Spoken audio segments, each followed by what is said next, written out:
Political news, sports news, crime news કે તમારા રાજ્યના સમાચાર, હવે દરેક ખબર પર રહેશે અમારી નજર. ગુજરાતનો સર્વશ્રેષ્ઠ ન્યૂઝ ચેનલ. ચાણસ્મા ખાતે સામૂહિક આરોગ્ય કેન્દ્રમાં ગર્ભાશયના મુખના કેન્સર સામે રક્ષણ આપતી રસીના ડોઝ અપાયા. જિલ્લા આરોગ્ય અધિકારી સહિતના અધિકારીઓ અને કર્મચારીઓ ઉપસ્થિત રહ્યા હતા.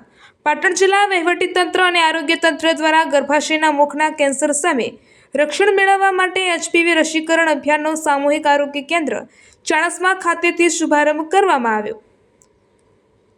આ HPV રસીકરણ શુભારંભ કાર્યક્રમમાં મુખ્ય જિલ્લા આરોગ્ય અધિકારી શ્રી ડૉક્ટર વિષ્ણુભાઈ પટેલ સાહેબ, RCHO શ્રી ડૉક્ટર દિગ્યેશભાઈ પટેલ સાહેબ, હેત મેટર્નિટી હોસ્પિટલના ગાયનેકોલોજિસ્ટ ડૉક્ટર સત્યમભાઈ પંચોલી સાહેબ, સામૂહિક આરોગ્ય કેન્દ્ર ચાણસ્માના અધિકારી શ્રી ડૉક્ટર જિગ્નેશભાઈ પટેલ સાહેબ, taluka health officer Shri doctor Kalpeshbhai Patel સાહેબ, મેડિકલ ઓફિસર શ્રી પિંપળ અને ચાણસ્મા તાલુકો આરોગ્ય સ્ટાફ અને ચાણસ્મા શહેરના HPV રસીકરણના લાભાર્થીઓ અને વાલીઓ હાજર રહેલ.